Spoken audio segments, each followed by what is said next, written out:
여러분 안녕하십니까. 정적시사 정창준입니다. 어제 이재명 대통령의 취임 30일 기자회견이 열렸습니다. 이후 야5당 지도부와의 회동도 이어졌는데요. 조국 전 대표 사면복권 건의가 있었던 것으로 전해졌습니다. 이 자리에 참석했던 서왕진 조국혁신당 원내대표 만나서 회동 내용 살펴보겠습니다. 2부엔 정치와이 준비되어 있습니다. 김준일 시사평론가, 윤희석 국민의힘 전 선임 대변인과 함께 정치 이슈 속 궁금증 풀어보겠습니다. 3부에선 수사의 속도를 내고 있는 내란 특검, 김건희 특검, 순직 해병 특검 상황 점검합니다. 정적시사는 유튜브로도 실시간 방송됩니다. 7월 4일 금요일 정적시사 출발합니다.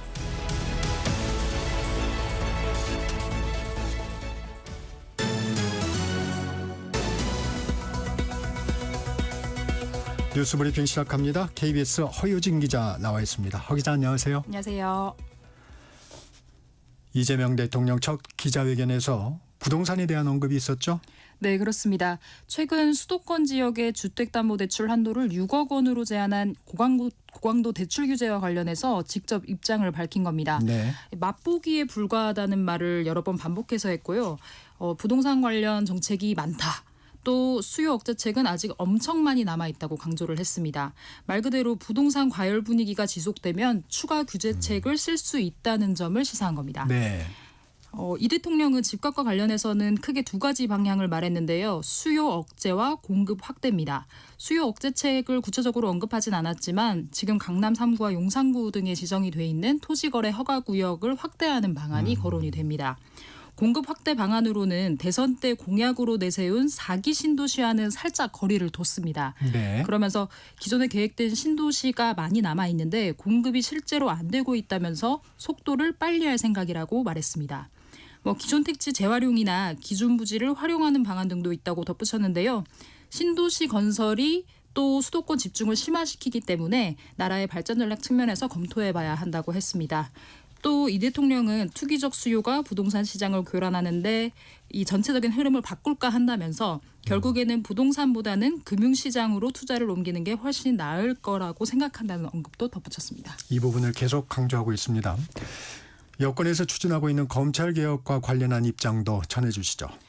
이 대통령은 이 수사권과 기소권이 분리해야 한다는 데 대한 반대 여론이 문재인 정부 때보다 많지 않은 것 같다고 말했는데요. 개혁 필요성이 더 커진 것이라고 했습니다. 네. 그러면서 일종의 자업자득이라고 지적했는데요. 검찰개혁의 완료 시점과 관련해서는 국회가 결단하기 나름이라면서 추석 전에 제도의 얼개를 만드는 건 가능할 수 있을 것 같다고 했습니다. 한편 여당인 민주당이 국회의 다수를 차지하고 있기 때문에 행정부 권력 견제 기능이 약화될 수 있다는 우려에 대해서는 네. 여대 야소는 국민의 선택이라고 답했습니다. 그러면서도 대선 공약 중에 하나였던 이 감사원 기능 국회 이전을 얘기를 했고요. 이 대통령의 친인척 비위를 감찰하는 특별감찰관 임명을 추진하라고 지시했다고 밝혔습니다. 이 특별감찰관제는 대통령 배우자와 사촌인의 친족, 또 대통령 비서실 수석비서관 이상의 고위공직자의 비위를 감찰하기 위한 목적으로 2014년에 도입이 됐는데요. 네. 2016년에 이석수 전 특별감찰관이 사임한 뒤에 문재인, 윤석열 전 정부를 거쳐서 현재 9년째 공석 상태입니다. 관세 협상도 관심인데 오는 8일까지죠. 이에 대해서는 어떻게 설명했습니까? 최선을 다하고 있다고는 했지만 이 협상 시한인 8일 전에 끝낼 수 있을지는 확언하기 어렵다고 말했습니다. 네. 이 쌍방이 무엇을 원하는지 명확히 정리되지는 못한 상태라고 설명을 했는데요. 이 한미 정상회담이 언제 열릴지도 관심인데 다음 주 초에 방한 예정이었던 마코 루비오 미 국무장관의 방한은 무산됐습니다. 네. 당초 이 미국 국무장관은 10일 말레이시아 쿠알라룸푸르에서 열리는 아세안 지역안보포럼 외교장관회의에 참석하기 전에 이 일본과 한국을 연이어 방문할 계획이었는데 중동 정세 등을 이유로 들었다고 합니다. 네. 정부는 이 루비오 장관의 방한과는 별개로 한미 정상회담 협의는 이어간다는 방침입니다. 이 직접적인 관세 협상을 위해서는 여한구 산자부 통상교섭본부장이 이번 주말 미국 워싱턴 DC를 찾을 예정인데요. 네. 일주일 만에 다시 이제 제이비슨 그리어 미국 무역대표부 대표와 하워드 러트닉 미국 상무부 장관 등과의 고위급 면담을 추진을 하고 있습니다. 네. 면담이 성사되면 상호 관세 부과 시점을 미뤄달라고 요청할 것으로 보이는데 지난달 초에 이제 대선으로 새 정부가 출범한 지 한 달밖에 안 됐고 또 경제 통상 분야는 물론이고 이제 외교 안보까지 다 전체적으로 이제 협력을 하기에는 보다 긴 협상 시간이 필요하다. 이런 부분을 좀 부각할 것으로 예상이 됩니다. 네. 하지만 트럼프 대통령은 현지 시각 4일 그러니까 내일부터 당장 각국에 관세 서한을 보내겠다고 하면서 네. 협상을 압박하고 있습니다. 네, 국회 소식 알아보겠습니다. 임시국회 마지막 날인 오늘 추경안이 처리될 것으로 보이는데 여야 협의 상황 전해주시죠.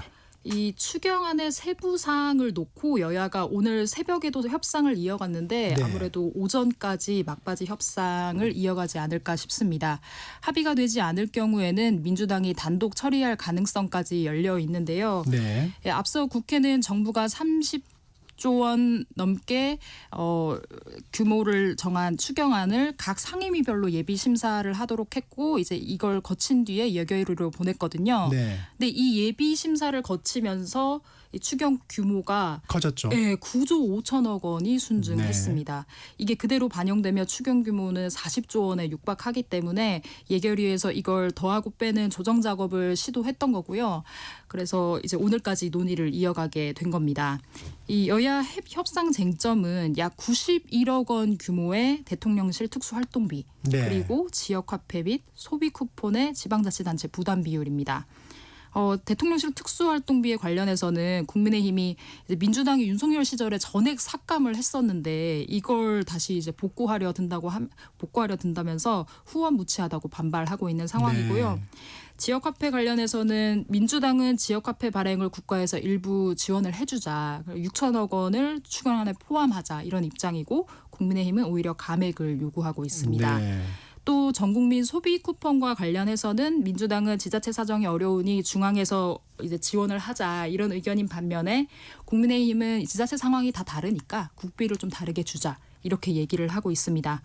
오늘 추경안이 처리되면 이르면 이달 내에 지역사랑 상품권과 민생회복 소비 쿠폰 지급 등이 시작될 것으로 보입니다. 특검 상황 짚어보겠습니다. 김건희 특검이 삼부토건 본사 등 13곳을 압수수색했다고요? 네, 김건희 특검이 현판을 내건 지 단 하루 만입니다. 어제 오전부터 시작한 이제 압수수색이 어제 저녁 9시 20분쯤 끝났다고 하거든요. 이번 압수수색은 지난달 10일 민중기 특검, 그러니까 김건희 특검이 시작한 이후로 처음 벌이는 강제 수사였습니다. 네.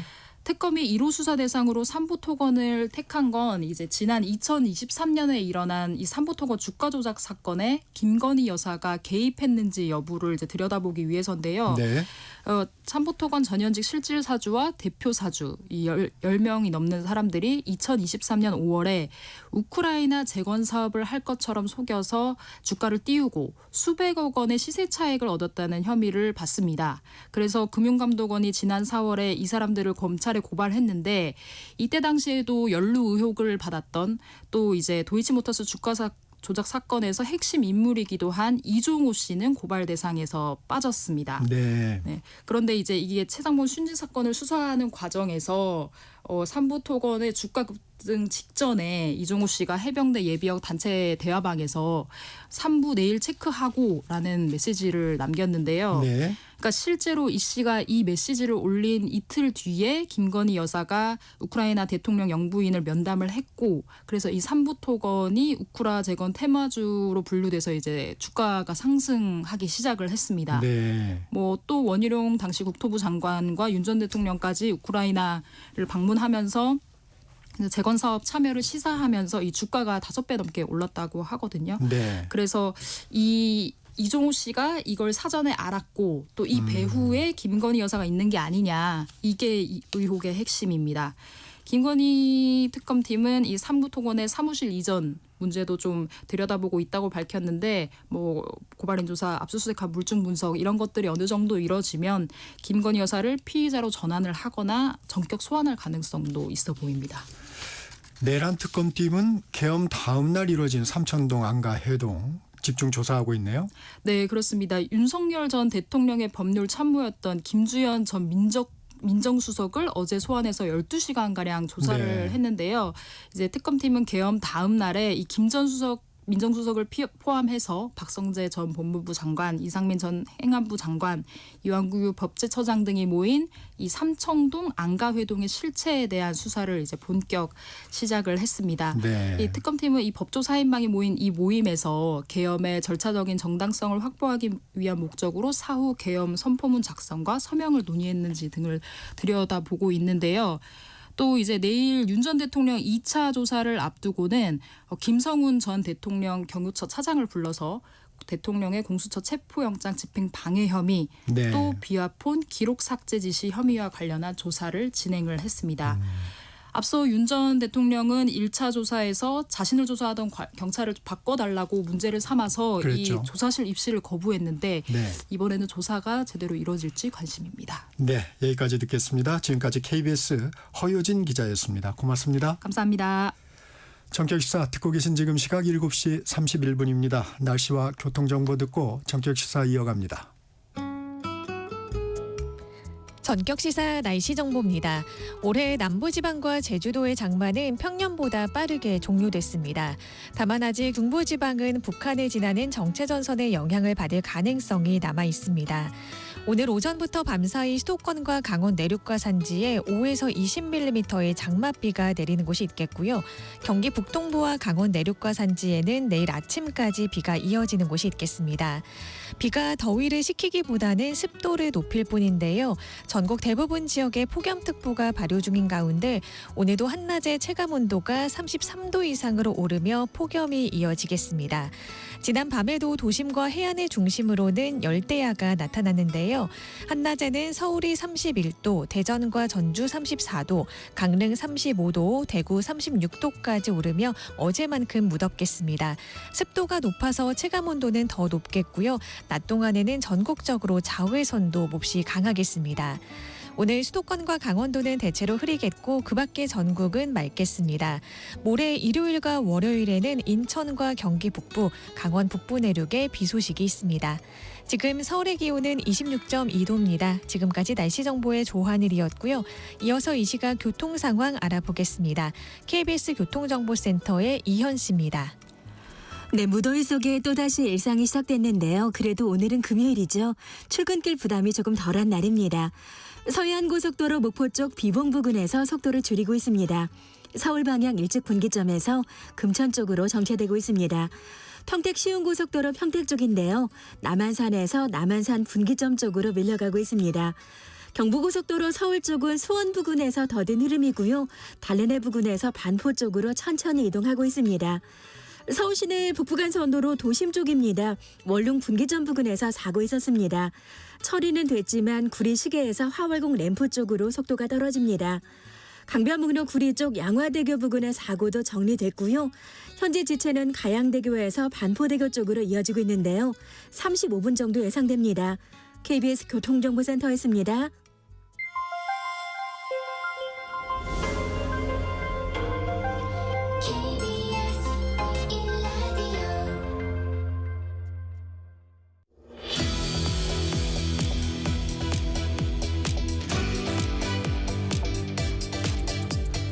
정적 인터뷰 먼저 서왕진 조국혁신당 원내대표와 함께 주요 정치 현안 살펴보겠습니다. 대표님 안녕하세요. 예, 반갑습니다. 서왕진입니다. 어제 이재명 대통령의 취임 한 달 기자회견 얘기부터 해보겠습니다. 전체적인 총평 해주시면 어떻습니까? 예, 한마디로 준비된 대통령의 자신감이 좀 지배한 기자회견 아니었나 저는 그렇게 봤습니다. 워낙 국정 전반에 대해서 그동안 준비도 많이 했고 또 네. 본인이 그런 부분에 대해서 자신감이 있는 스타일이어서 각각의 국정 아젠다에 대해서 이렇게 충분하게 설명도 하고 네. 또 본인의 어떤 문제의식과 구상을 좀 굉장히 자세하게 이렇게 설명을 하는 자리였는데 좀 그러고 싶어 하시는 것 같아요. 비유도 많이 드시더라고요. 맞습니다. 예. 네. 주목한 발언 혹시 있으셨습니까?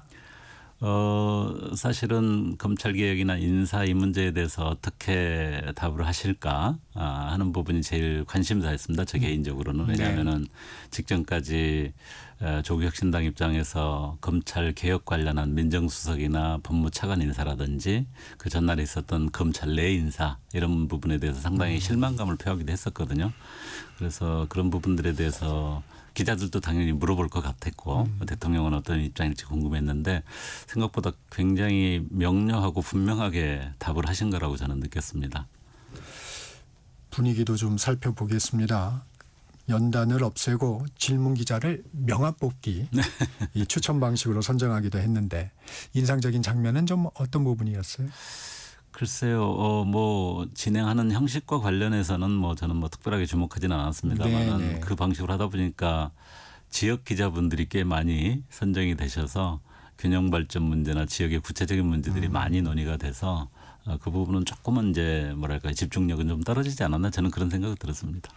어제 이제 기자회견에서 밝히긴 했지만 조국 혁신당이 바라보는 이재명 정부 한 달의 평가는 좀 어떻습니까? 저는 사실은 내란 이후 일종의 긴급하게 진행된 대선으로 인수위 없이 출범한 정부지 않습니까? 그 한 달 과정은 저는 좀 후하게 평가를 하고 싶습니다.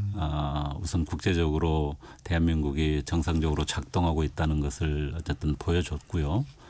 또 경제적으로 굉장히 어려운 상황에서 코스피 지수를 3,000까지 올리는 것도 그렇고 또 가장 어렵다는 부동산 문제에 있어서 정광석화 같은 어떤 정책들을 펼친 것 또 뭐 내란 청산이 사실은 굉장히 중요한 과제인데 어쨌든 특검 3개가 가동되고 있는 것 뭐 대통령 혼자 한 일은 아닙니다만은 그런 점에서 내란을 딛고 새로운 정부를 만들어 나가는 데 있어서 일종의 출발을 좀 제대로 할 수 있는 준비는 잘 갖춘 것 아닌가. 그런 점에서는 뭐 쉬운 일들이 아닌데 나름 역량을 보여줬다. 저는 후하게 평가를 하고 싶습니다. 네. 조국 혁신당 검찰개혁에 적극적입니다. 이재명 대통령은 수사 기소 분리에 국민들의 이견은 없는 것 같다. 네. 추석 전까지는 얼기를 만드는 것이 가능할 수 있을 것 같다고 말을 했습니다. 맞습니다. 조국 혁신당 어떻게 보십니까? 우선 저희들이 검찰 인사 문제 등을 좀 이렇게 걱정하면서 네. 거기에 대한 우려를 표시하기도 했고요. 또 검찰개혁 문제는 조국혁신당이 창당할 때부터 어떻게 보면 가장 중요 과제로 설정했고 이미 저희들은 작년 7월 달에 검찰개혁 4법을 당론으로 발의해서 이미 내놓은 상태입니다. 네. 그게 이제 법사위에서 아직도 잠자고 있는 상태인데요. 그런 만큼 검찰개혁에 대한 이재명 대통령 또 새 정부의 어떤 의지 민주당의 어떤 책임성 이런 부분에 대한 어떤 강한 요구가 있는 편인데요. 저는 이제 결론적으로 대통령이 가지고 있는 검찰개혁에 대한 명확한 의지 또 그 내용에 대한 확고한 이해 이 부분에 대한 분명한 신뢰가 있습니다. 왜냐하면은 검찰권의 오남용으로 인해서 나라 자체가 흔들리고 또 엄청난 피해자들이 많지 않습니까? 그 부분에 있어서 가장 대표적인 피해자 중에 한 분이 이재명 대통령이고 얼마나 그 문제에 대해서 본인이 절치부심 고민을 많이 했겠습니까? 그리고 그 칼날 아래 칼날 위에 서 보셨기 때문에 그 문제를 정확하게 정리하지 않고서는 나라가 안정될 수 없다 이런 판단이 분명하게 있다고 보고요. 그 의지도 분명하게 있다고 생각합니다. 다만 이제 그거를 실제로 수행하는 데 있어서 대통령 혼자 모든 일을 하는 건 아니지 않습니까? 우선은 검찰개혁은 국회 입법을 통해서 진행하는 것이 기본입니다. 그 점에서 민주당이 어제도 국회 부분을 강조하시더라고요. 네. 민주당이 이제는 최근에 4법을 또 발의를 했고 그 기본 내용에 있어서 조국혁신당의 큰 틀하고 차이가 없습니다. 가장 핵심은 수사와 기소를 분리하는데 기소는 공소청으로 수사는 중대범죄수사청과 경찰이 담당하는 것 이렇게 하는 것에 대해서 전혀 차이가 없습니다. 그런 점에서 국회가 좀 속도를 내서 빨리 진행해야 된다고 보고요. 또 한 축이 이제 입법을 하더라도 입법만 하면 바로 작동되는 것이 아니라 그것이 정말로 작동되도록 하기 위해서 정부가 또 법무부가 검찰이 잘 준비하고 또 경찰이 잘 준비해서 가야 되는데 그게 이제 정부의 몫이지 않습니까? 네. 그리고 그 과정을 잘 끌어가는 데 있어서 중요한 역할이 민정수석이라든지 법무장관 차관 이런 역할들인데 그 인사 부분에 있어서 과거에는 검찰개혁과 관련해서 다른 목소리를 냈던 분들이 나왔기 네. 때문에 저는 뭐 대통령의 의지 또 대통령이 그걸 끌어갈 수 있는 힘이 있다고 생각합니다. 다만 그것과 관련해서 중요 임무를 맡은 당사자들이 과거의 본인의 소신과 발언에 대해서 정확하게 설명하고 새 정부에서 어떤 역할을 하려고 하는지 검찰 개혁에 대해서 어떤 역할을 하려고 하는지 하는 부분에 대해서는 좀 분명하고 선명한 답을 해야 한다. 그런 취지가 조국혁신당의 어떤 질문이었고요. 그것이 대통령이 이번 어제 답을 봐서는 본인이 매우 확고한 의지와 자신감이 있고 어떻게 보면 스태프들은 그 일을 하는 데 있어서 대통령의 의지에 따라서 움직일 수 있는 도구 역할을 하는 거다. 이런 자신감을 보여주는데 일종의 그 스태프들도 그 부분에 대한 본인들의 어떤 호응 이런 것들을 분명하게 좀 보여줄 필요가 있지 않나 하는 생각이 들었습니다. 기자회견 이후에 이루어진 야5당 회동 얘기를 지금 해주시는 거죠? 그때 이제 예. 그 법무차관이나 민정수석에 대한 우려를 좀 표한 겁니까? 기자회견에서도 그 이야기가 구체적으로 네네. 나왔고 설명이 있었고요. 뭐 마찬가지로 오찬에서도 사실은 그 기자회견 직후에 바로 오찬이 있었지 않습니까? 그렇죠. 그래서 기자회견에서 굉장히 많은 이야기들 이미 대통령께서 쏟아내셨기 때문에 네. 오찬에서는 그 이야기를 아주 많이 하진 않았습니다. 그렇지만 제기가 됐었고 그 점에 대해서 역시 대통령이 확고한 본인의 의지를 이야기했었고 민정수석이든 또 검찰이든 이런 인사 자체가 검찰계의 의지나 또 그 구체적인 내용 자체를 흔들거나 뭐 속도를 느리게 하거나 하는 일은 결코 없을 것이다. 굉장한 자신감을 이야기했고 어떻게 보면은 인사 문제에 대한 대통령 특유의 자주 이야기하시는 거 있잖아요. 네. 성남시든 경기도든 이쪽에서 공무원들과 함께 일을 하면서 가졌던 소위 인사 원칙 또 인사에 대한 본인의 어떤 철학 이것을 다시 한번 강조하셨는데 지도자 리더가 어떤 방향과 의지를 가지고 있느냐 그리고 그것을 인사나 이런 과정을 통해서 얼마나 공명정대하게 잘 일관성이 가져가느냐에 따라서 관료들은 잘 따라온다 이런 아주 확고한 인식이 있으시더라고요. 저는 이제 그 부분에 대해서 뭐 달리 생각하지는 않습니다. 다만 검찰이라는 관료는 일반 관료와는 좀 다른 특수한 공무원이다. 그리고 경우에 따라서는 상당히 잘 드는 칼을 쥐고 있는 공무원이다. 라는 점에서 그래도 좀 그 부분에 대해서는 경계하고 주의할 필요가 있다. 그 말씀은 드리고 싶고요.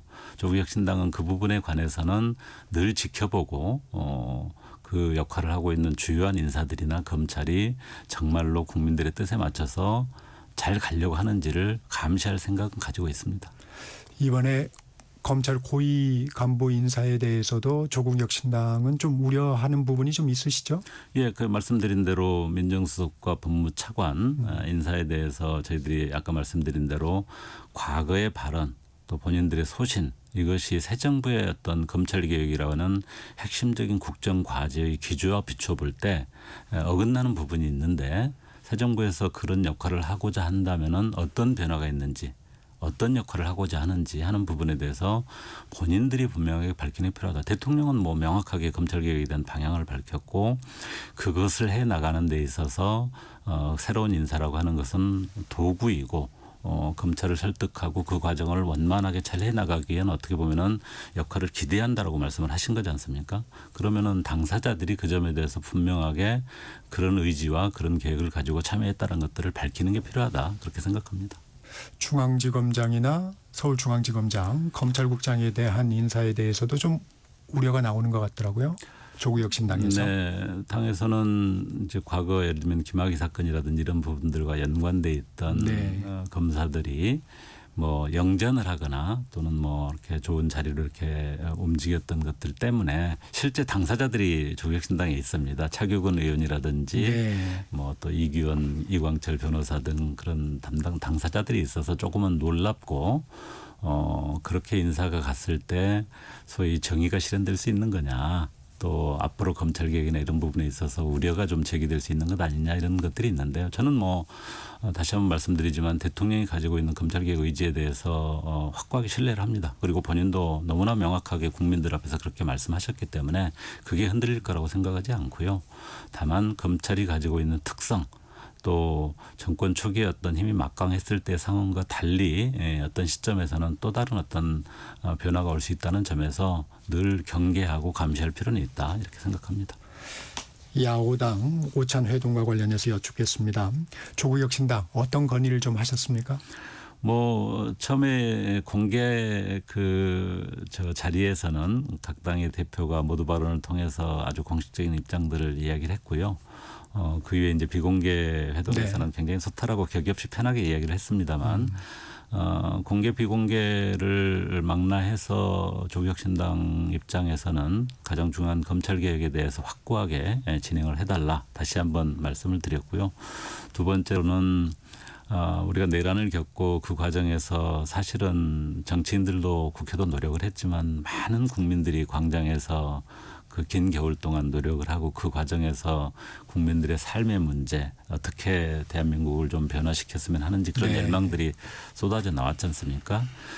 그렇게 해서 세워진 정부이기 때문에 그런 열망, 소위 사회 대개혁의 과제들에 대해서 약속했던 만큼 제대로 이행을 해야 되는데 대선 전에 그 광장에 많은 사회단체들 또 정당들이 함께 합의했던 것 중에 하나가 대통령 직속의 사회 대개혁위원회를 만들어서 네. 그런 다양한 개혁 과제들을 좀 담아내고 의견 수렴을 통해서 힘있게 좀 진전을 시킬 필요가 있다 이런 합의를 한 바가 있습니다. 네. 그래서 그 사회 대개혁위원회를 꼭 만들어서 광장의 목소리를 잊지 말고 그때 함께 연대하고 연합했던 세력들이 함께 그런 노력들을 해나가자라는 것을 두 번째로 말씀을 드렸고요.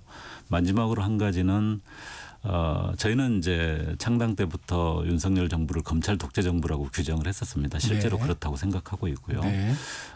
그 윤석열 정부 3년 또 윤석열 검찰총장 시절 그 시기 동안에 검찰권이 매우 오남용이 됐고 정치적으로 아주 변질이 됐기 때문에 그 과정에서 많은 피해자들이 발생했습니다. 네. 대표적으로 예를 들면 건설노조라든지 화물연대라든지 그분들이 어떻게 보면 타겟이 돼가지고 아주 무리한 기소 또 재판을 통해서 아직도 감옥에 있는 분들이 상당히 많이 있습니다. 또 뭐 정치 언론계도 마찬가지고 조국 대표도 이제 그런 대표적인 피해자 중에 한 분이죠. 그런 차원에서 검찰 독재 권력의 부당한 권력의 오남용으로 발생한 피해자들에 대해서는 새 정부에서는 그 피해자들의 진상을 제대로 파악해서 구제 조치, 피해 회복 조치 이런 것들이 꼭 있어야 되는 것 아니냐 하는 부분에 대해서도 뭐 저희 당만 이야기한 건 아닙니다만은 다른 당 대표들과 함께 그 부분도 분명하게 전달을 한 바 있습니다. 검찰 개혁에 대한 반응은 어느 정도 말씀을 해주셨고 사회 대개혁위원회에 대해서는 대통령이 어떻게 반응하시던가요? 사실 대통령은 그 문제에 대해서 굉장히 확고한 인식을 가지고 있습니다. 기억하시는 분들도 일부 있을 텐데 12월 14일에 국회에서 탄핵 의결을 하고 그 여의도 국회 앞에 모여있던 많은 그 국민들 앞에 뭐 저희 당도 그런 걸 했습니다마는 당 대표들이 연설을 했는데 그때 이재명 당시 당 대표가 연설을 했었는데 그때 아주 명확하게 약속을 했었습니다. 문재인 정부가 촛불 국민들의 열망 속에서 탄생한 일종의 촛불혁명 정부였지 않습니까? 그런데 문재인 정부 들어서서 그 열망을 안고서 출범을 했지만 그때 국민들이 광장에서 제기했던 많은 개혁 과제들에 대해서 손에 잡히게 제대로 해결을 못했다라고 평가를 하고 있습니다. 그래서 그렇게 어렵게 광장에서 국민들이 새 정부를 만드는데 내 삶이 뭐가 바뀌었냐, 대한민국이 뭐가 바뀌었냐 하는 그런 열패감이라고 할까요? 실망감이 이게 너무 커서 그게 윤석열 독재 정부가 들어서도 다시 그런 노력을 할 열망들이 잘 안 올라왔거든요. 이재명 대표가 아주 그것을 잘 알고 있어서 그 문제에 관해서 새 정부가 들어선다면 결코 잊지 않고 제대로 책임지겠다라고 그 자리에서 약속을 했었습니다.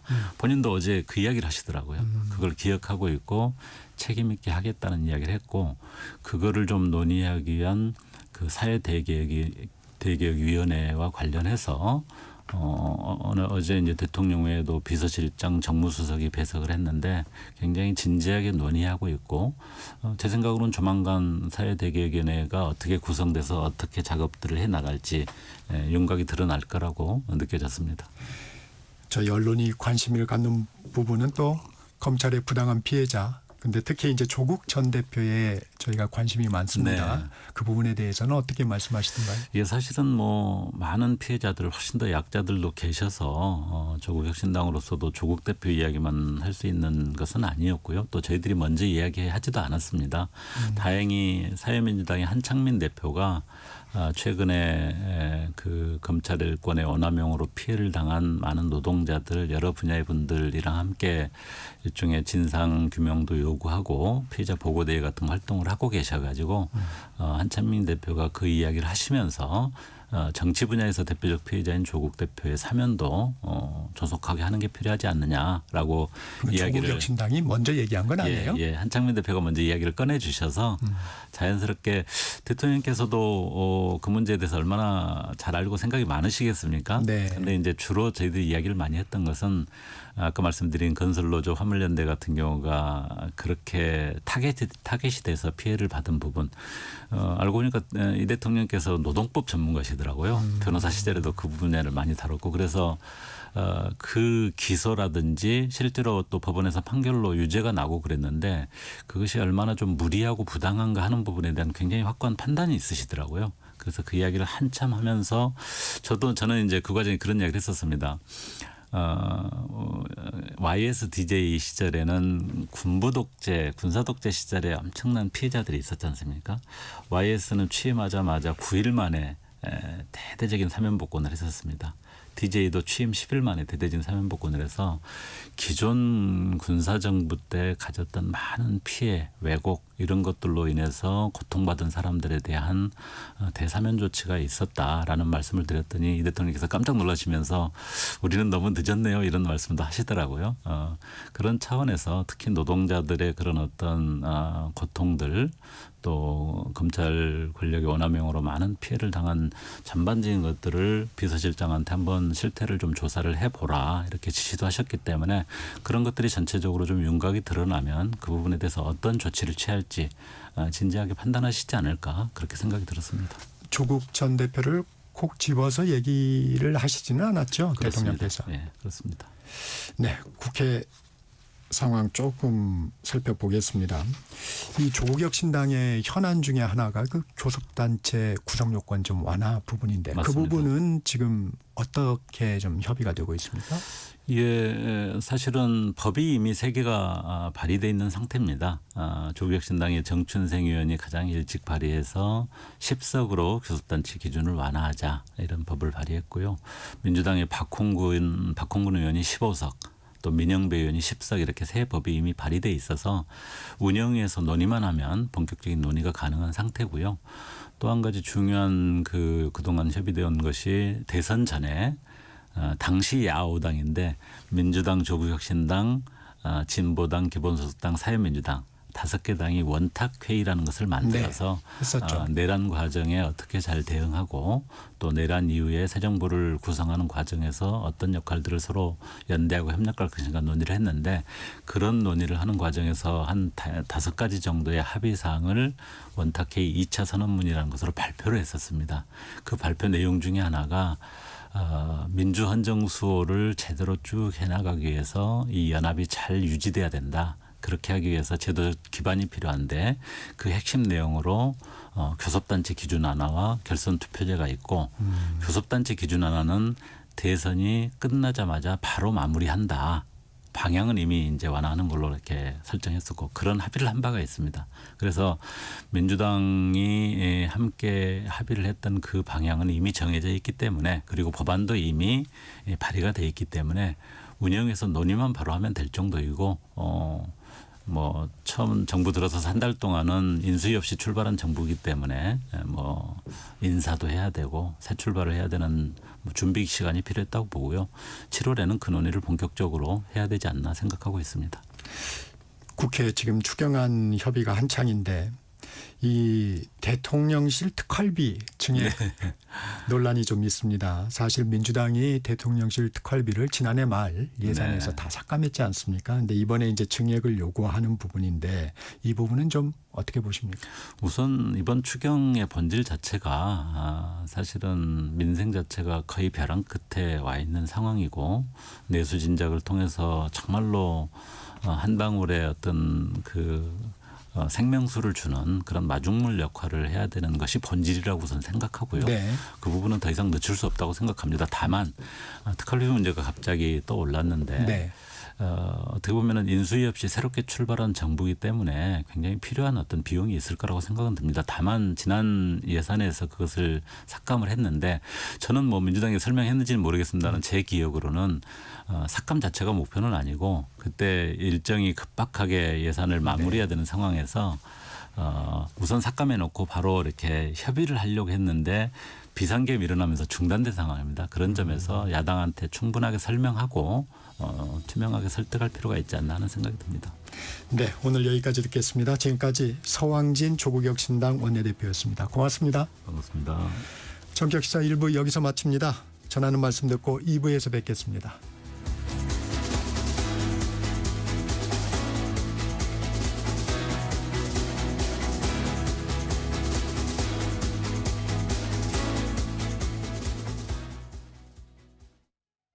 안녕하세요.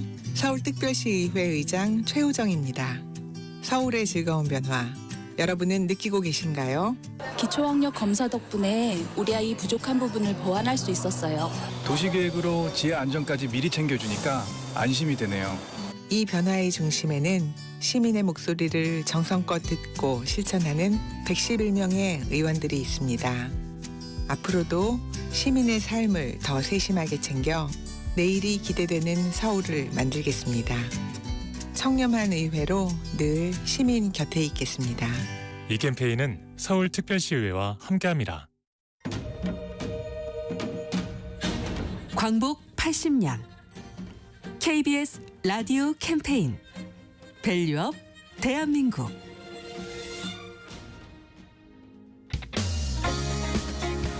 안녕하세요. 전통문화 콘텐츠 연구원 원장 김승국입니다.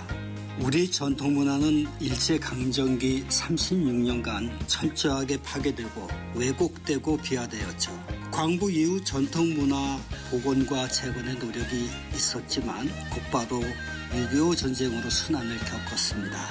60년, 70년대 산업화 과정을 거치면서 전통문화의 중요성이 조명받지 못하고 있다가 현재는 전통문화가 단순히 보존의 대상을 넘어 K 콘텐츠의 중요한 원천으로서 현대적 감각으로 재해석되고 새로운 창작의 원천이 되어 세계로 확산되고 있습니다. 전통문화는 우리 민족 고유의 정신과 가치를 담고 있습니다. 우리의 현재를 더 깊이 이해하고 다가올 미래를 위한 창의적인 영감을 얻을 수가 있습니다. 전통 문화를 박제된 유물이 아닌 현재와 미래에도 살아 숨쉬는 문화로 만들기 위해 끊임없이 현대적인 감각으로 재해석하고 새로운 창작의 원천으로 활용해야 합니다. 예술인들과 전문가들을 양성하고 창의적인 활동을 펼칠 수 있도록 지속적인 관심과 투자와 지원을 아끼지 않아야 됩니다.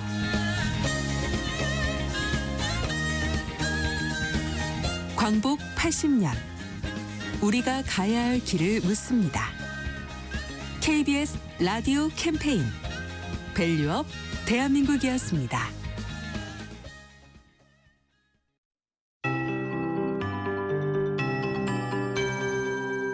KBS 58분 날씨. 요즘 더위 때문에 많이 지치시죠? 지난밤에도 도심과 해안을 중심으로 밤 최저 기온이 25도 이상을 유지하면서 열대야가 나타났습니다. 당분간 폭염과 열대야가 계속되겠는데요. 북태평양 고기압이 우리나라를 덮고 있고 고온 건조한 남서풍이 계속 불어오기 때문입니다. 전국 대부분 지역에 폭염특보가 발효 중인 가운데 오늘도 한낮에는 체감온도 33도 이상으로 오르며 어제만큼 무덥겠습니다. 북태평양 고기압이 정체전선을 북한 쪽으로 밀어 올리면서 올해 남부지방과 제주도의 장마는 종료됐는데요. 다만 중부지방은 앞으로 정체전선의 영향을 받을 가능성이 남아 있습니다. 오늘 오전부터 밤사이 수도권과 강원 내륙과 산지에 5에서 20mm의 장맛비가 내리는 곳이 있겠고요. 경기 북동부와 강원 내륙과 산지는 내일 아침까지 이어지는 곳이 있겠습니다. 오늘 그 밖의 전국은 대체로 맑겠고 강원 산지에는 바람이 강하게 불겠습니다. 낮 기온은 서울 31도, 대전과 전주 34도, 강릉 35도, 대구는 36도까지 오르겠습니다. 특히 다음 주 중반에는 서울의 낮 기온이 34도가 예상됩니다. 모레 일요일과 월요일에는 인천과 경기 북부, 강원 북부 내륙에 비 소식이 있습니다. 현재 서울의 기온은 26.5도입니다. 조한일입니다.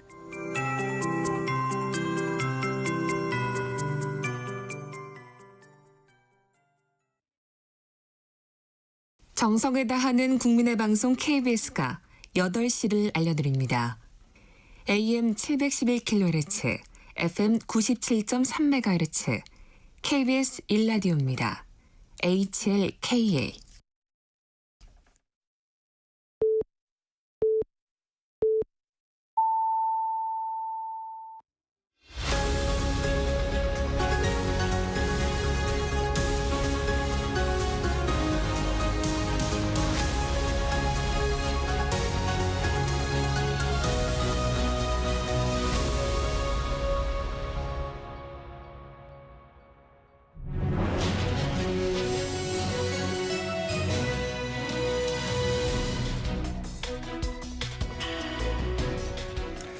한 주간의 정치 이슈 속 궁금증을 풀어보는 시간입니다. 정치 Y. 오늘도 왜라는 질문 해보겠습니다. 김준일 시사평론가, 윤희석 국민의힘 전 선임 대변인과 함께합니다. 안녕하세요. 네, 안녕하세요. 이재명 대통령 취임 한 달입니다. 참모진들이 살이 빠지고 코피를 흘릴 정도로 일한다는데 정치평론을 하시니까 두 분의 이재명 정부 한 달 평가부터 들어보겠습니다. 김준일 평론가님. 뭐 큰 틀에서 별로 막 많이 비판할 부분은 없는 것 같아요. 그러니까 이게 뭐 완벽한 정부는 없으니까 뭐 인선에서도 좀 뭐 잡음도 있고 여러 갈등도 있지만은 이게 제가 수치는 말씀 안 드리지만 처음에 취임했을 때 국정수행 지지율보다 전체적으로 다 올라가고 있거든요. 네. 그러니까 뒤에 이제 한 달 동안 조사하는 거 보면은 그러니까 점점 생각보다 일머리가 있네. 약간 사람들이 그렇게 보는 것 같은 그러니까 속도감 있게 뭔가 현안들을 해결을 하고 거기에 대해서 갈등도 조정을 하고 뭐 이러다 보니까 큰 틀에서는 잘하고 있다라고 보고 뭐 근데 웬만한 정부는 한 달 내에는 다 평가가 좋았어요. 윤석열 정부도 좋았습니다. 심지어. 예, 그렇기 때문에 앞으로가 더 중요하다고 생각이 들어요. 예. 윤희석 대변인님. 네, 제가 예상했던 것보다 잘하고 계시다. 일단 그렇게 말씀을 드리고 그럼 뭘 잘하냐? 완급 조절을 굉장히 잘하고 계시다. 네. 빨리 할 건 빨리 하시는데 빨리 안 해도 될 것 같은 건 정말 빨리 안 하시더라고요. 그리고 인사도 생각보다 많은 걸 고려해서 민주당 강경파하고는 확실히 선을 긋는 모습을 인사를 통해서도 보여주신 느낌. 네. 그래서 이분이 민주당 그 강경파와 선을 긋는 모습을 통해서 정말 본인이 대통령, 모두의 대통령이라는 인식을 확실히 하고 계신 거구나. 물론 이제 앞으로 봐야 되겠지만 네. 그런 인상을 받은 첫 한 달이었습니다. 취임 첫 기자회견 상당히 빨랐습니다. 보통 이제 100일 전후로 하지 않습니까? 왜 이렇게 빨리 했다고 보세요? 자신감인 것 같아요. 자신감. 그러니까 언론 소통에 대한 자신감도 있고 현재 국정 운영에 대한 자신감 뭐 이런 것들이 종합적으로 있는 것 같고요.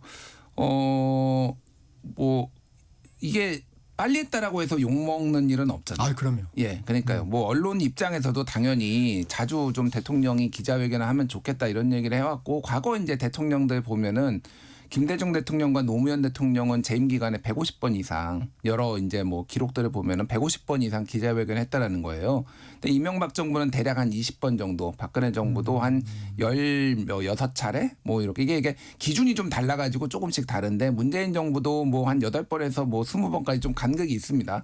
근데 이제 윤석열 정부는 도어 스태핑을 포함하는 것과 안 하는 게 간극이 굉장히 큰데 일단 그 소통에 조금 미흡했다라는 평가들도 있어요. 어쨌든 특히 후반부로 갈수록 조금 여러 설화들이 많이 나오면서 그래서 이거는 나는 다르다라는 걸 좀 보여주는 것 같아요. 그러니까 이게 보면은 전체적으로 이 국정기조가 윤석열 반면교사 뭐 이런 것들이 하나하나씩 좀 묻어나는 게 있어요. 물론 이제 문재인 반면교사도 있습니다. 예를 들면 검찰개혁에 대해서 너무 감정이 실리게 속도를 막 낸다든지 이런 것들도 조금 완급을 조절하고 있는데 전체적으로 보면 뭐 평가를 나쁘게 할 이유가 없다 그렇게 봅니다. 자신감, 뭐 소통 의지 뭐 이런 얘기를 나옵니다. 윤희석 대변인은 네. 어떻게 보세요? 예, 저도 뭐 같은 평가고요. 기자회견이라는 것이 물론 한국적 문화가 있어서 기자 여러분들이 그 대통령 앞에서는 그래도 좀 매운 질문하기가 좀 어려운 상황도 그렇죠. 있을 텐데 그래도 질문합니다. 근데 취임 30일 만에 기자회견을 열었다는 건 뭐든지 물어봐라. 나는 대답할 준비가 돼 있고 뭘 물어봐도 나는 다 답할 수 있다. 그리고 지금까지 한 것을 보면 내가 뭐 대답하기 꺼려할 거 없을 거다. 이러한 어떤 확신, 거기에 찬 자신감 있는 모습을 국민들께 보여주고자 아마 어제 기자회견을 하신 게 아닌가 이렇게 봅니다. 그래서 약속 대련이라는 이미지를 주지 않기 위해서 예. 여러 가지 또 기획도 된 것 같습니다. 과거에 대통령님들의 그 기자회견을 보면 뭐 자유롭게 질문하겠습니다 해놓고 나중에 보면은 다 이렇게 순서도 있었고 뭐 이런 게 있었잖아요. 예, 그런 문화가 있었다는 겁니다. 근데 어제는 그것을 불식시키기 위해서라도 여러 가지 장치를 마련했는데 조금 더 이제 앞으로 진행이 되면 이재명 대통령은 미국 백악관에서 보이는 그런 모습들 저는 그걸 굉장히 좋게 보거든요. 네. 대통령이 서 있고 기자들이 앉아서 질문을 그냥 추가 질문까지 아주 자유롭게 하는 그런 모습. 그래서 중간중간에 대통령과 기자가 저렇게까지 얘기를 할 수 있구나 하는 것을 국민들께 날 것 그대로 보여준다면 그 또한 이재명 대통령에게는 큰 도움이 될 수도 있다. 그 장면을 저는 보고 싶습니다. 이재명 대통령이 그렇게까지 간다면 다음 대통령 되게 힘드시겠는데요. 아니 그런데 이게 처음 있는 건 아니에요, 사실은. 그러니까 문재인 정부 때도 예전에 이제 기자들이 막 손들면은 자유롭게 질문하고 그래서 지금은 국민의힘 대변인이 되신 경기방송의 김혜령 기자가 그때 도대체 무슨 자신감의 근거가 뭐냐, 경제가 좋아지는 거 뭐 이런 거 했잖아요. 그러니까 이게 처음 있는 건 아니에요. 근데 큰 틀에서 방향은 그렇게 가는 게 맞고 다만 저는 어제 이제 뭐 말씀하셨다시피 굉장히 뽑기도 하고 예, 뭐 그런 것도 연단도 하고 없애고 예, 뭐 그렇게 했는데 이제 약간 조금 아쉬웠던 부분은 조금 어수선한 느낌이었어요. 아, 네. 예, 그러니까 이게 뭐 나쁜 건 아니에요. 그런데 전체적으로 그러니까 이게 어떤 형식들, 자유로운 형식들, 그리고 우리가 이전 정부하고는 다르다. 그러니까 예전에 윤석열 정부에서도 대변인이 이제 지명을 했는데 이게 이제 간사단에서 어느 정도 조율이 됐다라는 뭐 얘기들이 있었잖아요. 그러니까 어느 뭐 누가 하고 MBC는 죽어도 안 지명 안 하고 막 뭐 이런 것들이 있었거든요. 근데 이제 그러니까 너무 사전에 100% 조율하는 게 좋지는 않아요. 그렇기는 하지만은 약간 어떤 식으로 좀 뭐라고 해야 될까 정돈되게 하는 것의 장점도 있거든요. 어제는 이제 자유로운 형식으로 인해서 그런 뭐 소통 의지가 엿보이기는 했지만은 다음번에는 조금 형식을 달리하는 것도 한번 고민을 해봐야 되겠다 그 생각이 들더라고요, 개인적으로. 현안으로 좀 들어가 보겠습니다. 그 검찰개혁 추진과 관련해서 이 대통령이 일종의 자업자득이다라는 의견을 밝혔습니다. 검찰의 과오 뭐라고 보십니까? 대통령께서 말씀하셨어요. 기소를 위한 수사를 한 부분, 그 부분을 지적하셨기 때문에 그것을 아마 자업자득으로 생각하신 것 같고 수사권, 기소권을 같이 갖고 있다는 이유로 기소를 목표로 했다는 그 사실 자체만으로 많은 폐해가 있었다. 뭐 그 지적 아니겠어요? 그래서 이제 방향을 수사권, 기소권 분리로 잡으셨는데 제 생각은 그렇습니다. 검찰의 권력 행사, 뭔가 갖고 있는 권력 행사를 통제하기 위한 방안이라면 검찰이 갖고 있는 기소권 수사권을 어떻게 통제하느냐로 집중하면 좋은데 이거를 전체 기소권 수사권 분리로 얘기를 해버리니까 기소권 수사권 다 갖고 있는 공수처라든지 특검에 대해서는 논리적으로 함정에 빠져요. 그렇게 되지 않습니까? 그래서 뭐 예를 들어 기소권에 대해서 조금 더 외부적인 어떤 통제라든지 그런 것을 가미한다든지 이런 식으로 점진적으로 가도 충분히 저는 가능할 문제를 80년 가까이 이어져온 우리나라 형사사법 체계의 골간을 흔들어버리는 수사와 기소를 완전 분리. 그래서 결론은 국가수사위원회라는 총실 산하의 하나의 또 괴물이 그렇죠. 될 수도 있는 조직을 하나 만들어야 된다는 거 우리 안 해봤잖아요. 걸 조율하고 통제하는. 그렇죠. 네. 그러면 결론은 중국에서 보여주는 그런 공안 통치 방식이 떠올라서 이 또한 저는 앞으로 수기 과정이 훨씬 더 길어지고 깊어져야 한다고 생각합니다. 윤 대변인이 지적하신 이 부분은 좀 어떻습니까?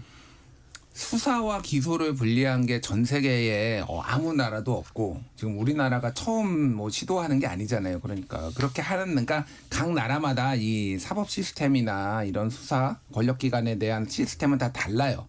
그러니까 검찰이 수사를 하는 곳도 있고 수사를 안 하고 지휘만 하는 곳도 있고 특정한 경우에만 뭐 특수본 같은 걸 꾸려서 하는 경우도 있고 뭐 이게 다 다릅니다. 그러니까 검찰 개혁이 참 어려운 거는 맞는 것 같아요. 그러니까 이게 어떤 제도로 하는 게 100%냐 그거는 좀 답이 없는 것 같기는 하지만은 그 앞서서 했던 검찰 개혁들이 잘 안 됐잖아요. 결과론적으로 보면 잘 안 됐다고 봅니다. 그러니까 검수완박이라고 문재인 정부 때 이제 민주당이 했잖아요. 검찰 수사권 완전 박탈. 그런데 막상 해보니까 6대 수사 분야 중에서 부패와 경제는 남긴 거예요. 그럼 이건 박탈은 아니죠. 그러니까 뭐가 됐든.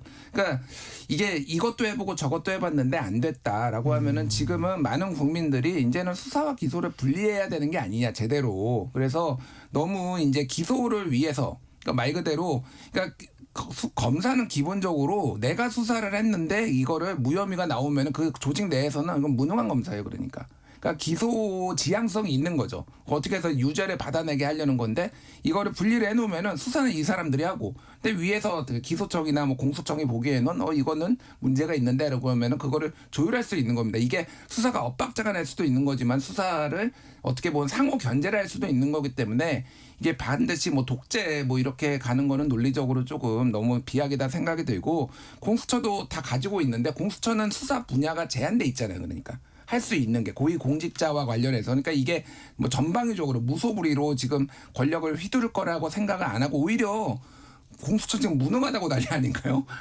그러니까 더 힘을 강화해야 된다라고 말씀하시는 분들도 있어요. 그러니까 뭐 그거를 제가 꼭 주장하는 건 아니고요. 여러 가지 방안 중에 하나다 이렇게 보시면 될 것 같고, 큰 틀에서는 어쨌든 수사 기소가 국민들도 많이 바라고 있다. 어제 이재명 대통령도 말씀하셨기 때문에 그 방향으로 가야 되지 않나 그 생각이 듭니다. 제가 말씀드리는 거는 수사 기소 분리라는 대명제에 반대한다는 뜻이 아니라 검찰이 갖고 있는 수사 기소권 같이 갖고 있는 부분에 대한 문제잖아요. 이게 거기에 집중해서 얘기하다 보면 조금 더 효율적인 방식으로 논의가 될 텐데, 그냥 전체적으로 법 체계 전체를 이렇게 떨어뜨리다 수사권과 기소권을 분리하자 하면서 풍선 효과가 난다는 거예요. 검찰이라는 괴물을 통제하기 위해서 뭘 하다 보니까 국가수사위원회는 뭐야?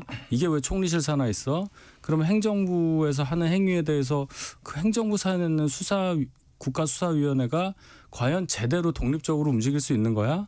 그 수사를 다 통제한다면 어떻게 되는 거지? 이렇게 된다는 거예요. 그러면 결국은 기소를 위한 수사를 주장했던 대통령의 말씀이 역으로 생각하면 불기소를 위한 수사가 될 수도 있는 거예요.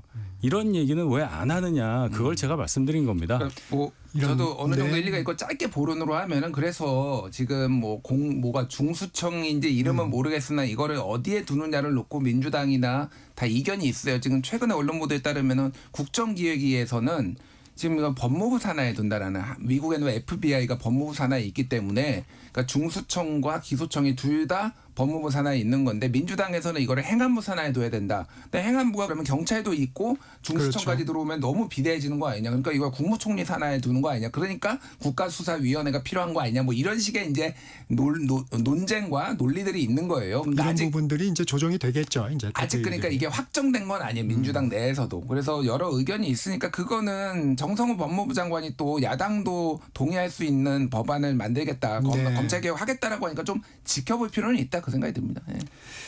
이 검찰개혁 추진과 관련해서 국회가 결단하기 나름이라고 했습니다. 좀 국회로 주도권을 좀 넘기는 일상을 받았는데 어떻게 보셨습니까? 그래서 그 완급 조절 잘하신다. 강원 양면 전략을 쓰는 데 있어서 굉장히 능하게 하고 계신다고 보는 겁니다. 저는 그러시는 게 맞다고 봐요.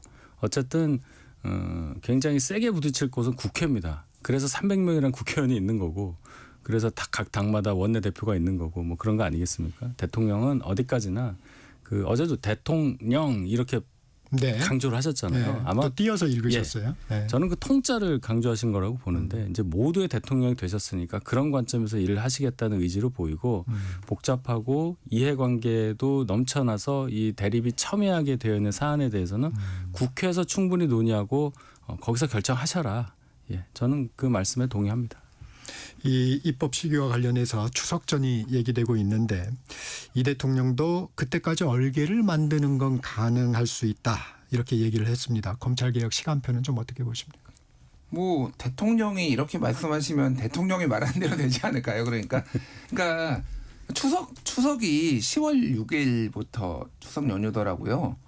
그래서 그러면 9월 한 달이에요, 사실상. 이게 입법으로 따지면은 뭐 입법은 마무리될 수 있을까요?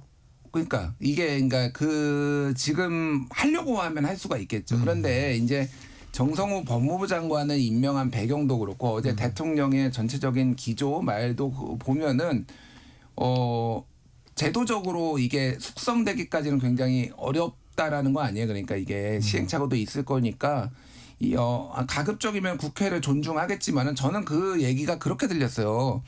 그러니까 그 열심이라는 표현을 쓰더라고요. 그러니까 당대표 후보자들이 열심히 하고 있다라는 건데, 이게 약간의 저는 뼈가 있는 느낌이었어요. 그러니까 대통령 입장에서 보면은 세상에서 제일 중요한 게 검찰개혁은 아닐 겁니다. 그런데 지금 일부 지지자들이나 당대표 후보자들은 세상에서 제일 중요한 게 검찰 그렇죠. 개혁이잖아요. 지금 뭐 어쨌든 그 지지자들의 또 표를 얻어야 되는 후보자들. 그러니까 온도 차이가 있었어요. 제가 보기엔. 이게 그래서 어제 이게 묘한 게 오늘 언론들이 본 거 보면은 어떤 데에서는 완급 조절이라는 데 표현을 쓴 데도 있고요. 얼기라는 말을 쓰셨기 때문에. 예. 완급 조절이라는 표현을 쓴 데도 있고 어떤 언론에서는 속도전이라는 표현을 썼더라고요. 그러니까 이거를 각자 좀 해석을 할 수 있게 이렇게 준 건데 결국은 이거는 법무부 장관을 통해서 이거는 대통령이 좀 완급이라 내가 원하는 속도로 좀 하겠다. 국회를 존중은 하겠지만은 내가 원하는 속도로 하겠다라는 생각이 많이 들어요.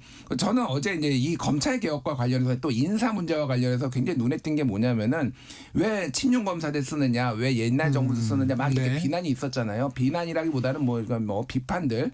그러니까 로버트 태권브이 얘기를 갑자기 하더라고요. 로버트 태권브이가 있는데 철수가 타면은 철수처럼 행동하고 영희가 타면 영희처럼 행동한다. 근데 결국은 아무것도 안 하면은 다 주저앉게 돼 있는데 원래 공무원들은 다 해바라기다. 그러니까 뭐 영혼이 없다고 비판하지만 근데 이게 무슨 얘기냐면은 결국은 내가 결정한다라는 거예요. 이걸 저는 다 비슷한 맥락이라고 봅니다. 그러니까 검찰 개혁도 그렇고 인사도 내가 중용해서 내가 쓰는 거고 내가 결정할 거다라는 거를 국회를 존중하겠지만은 은연중에 좀 세게 비친 거 아닌가. 더 이상 왈가왈부하지 마. 저는 부드럽지만 그렇게 들렸어요. 예.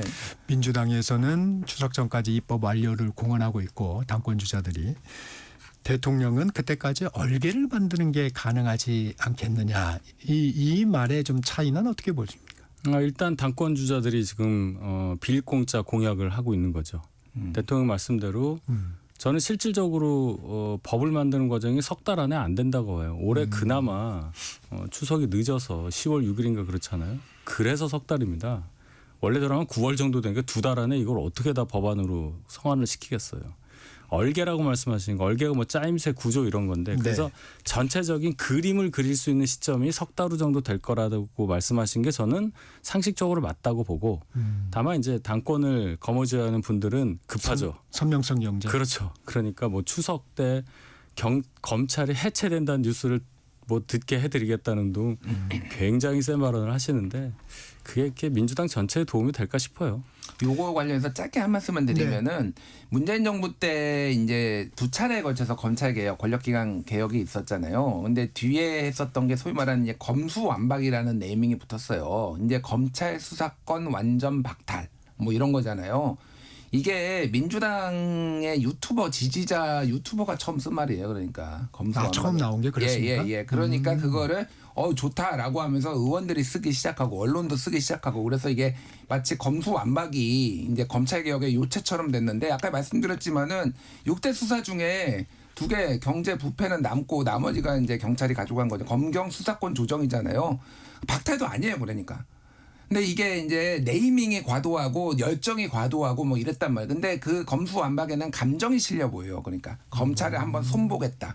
요즘은 검수완분이라는 말. 그 얘기가 검찰 나오더라고요. 수사권 완전 분쇄. 그러니까 이렇게 가면 안 된다. 제가 그러니까 감정이 앞서고 이게 사람들이 국민들이 보기에 지금 검찰 한번 손보려고 하는 거네. 얘들을 진짜 감정적으로 뭔가 해체하려고 하는 거네. 이런 느낌으로 가면 안 된다는 거. 정성호 법무부 장관 후보자가 그래서 그런 얘기를 한 거예요. 해체니 이런 얘기는 국민의 눈높이에 맞지 않다. 이런 취지를 얘기를 한 게 감정이 앞서면 안 됩니다. 근데 당대표 후보자들은 또 지지자들 표를 얻어야 되니까 뭐 그렇게 할 수는 있는데 이거는 정부가 완급 조절을 해야 되는 거예요. 그러면은 실패한다라는 거를 보여준 거예요. 감정이 앞서게 분쇄하겠다, 뭐 박살내겠다, 뭐 이런 거 해체하겠다.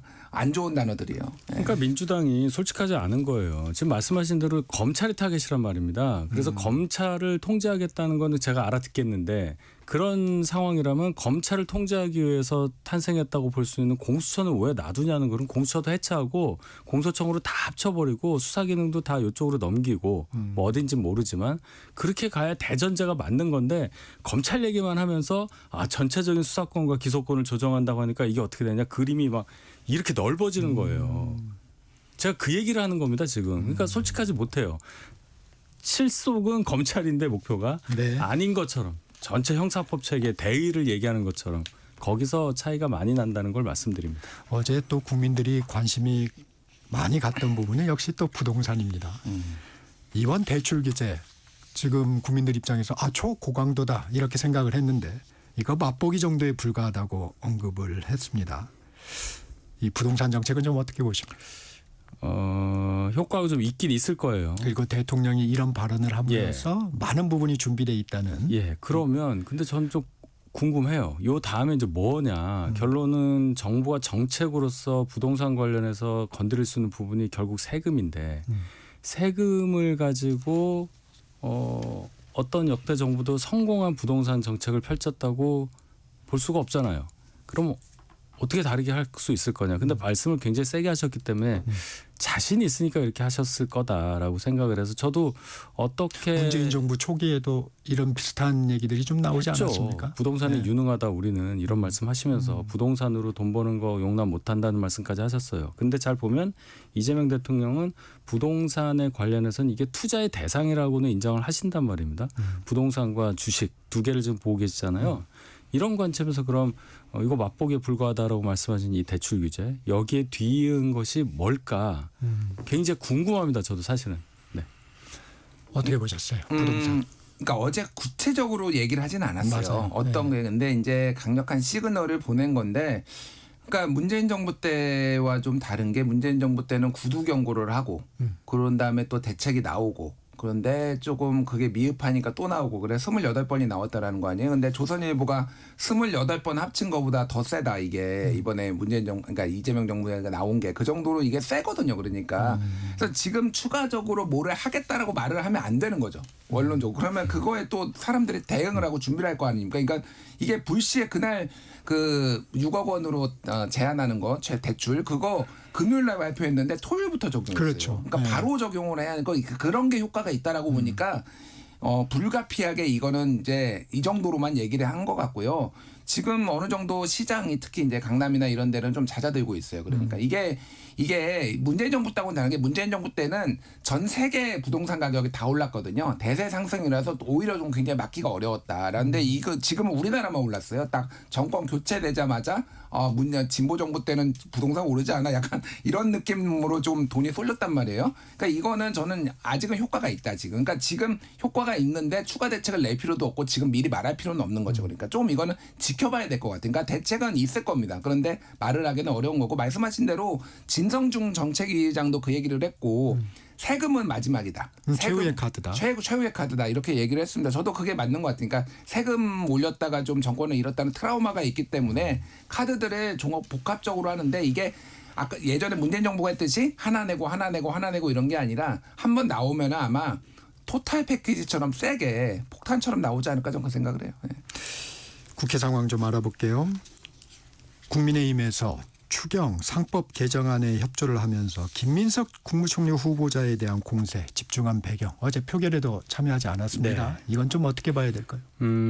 일단은 김민석 총리 후보자가 정말 저희가 볼 때는 국무총리라는 그 자리에 적절하지 않은 분이다라는 의사표시를 하는 가장 강력한 수단이잖아요. 표결로는 저희가 어떻게 할 수가 없으니까 아마도 원내에서는 아예 안 들어가는 것으로 가장 강력하게 국민들께 메시지를 전달하자 이렇게 결정한 것으로 보이고 다만 이제 국민들 입장에서는 국회의원 본회의에서 의사표시하라고 이 주민의 의사를 표시하라고 뽑아준 분들인데 그리고 또 새 정부 초대권 그렇죠. 내지 않습니까? 예.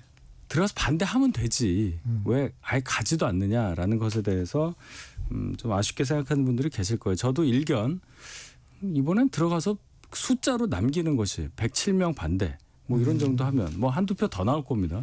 이번에도 그랬잖아요. 그게 낫지 않느냐. 그 상징적인 숫자도 나오니까요. 그랬는데 어쨌든 그렇게 결정이 됐고요.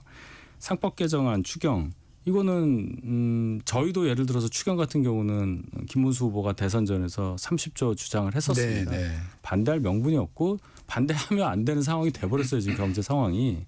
당연히 해야 되고 상법도 마찬가지입니다.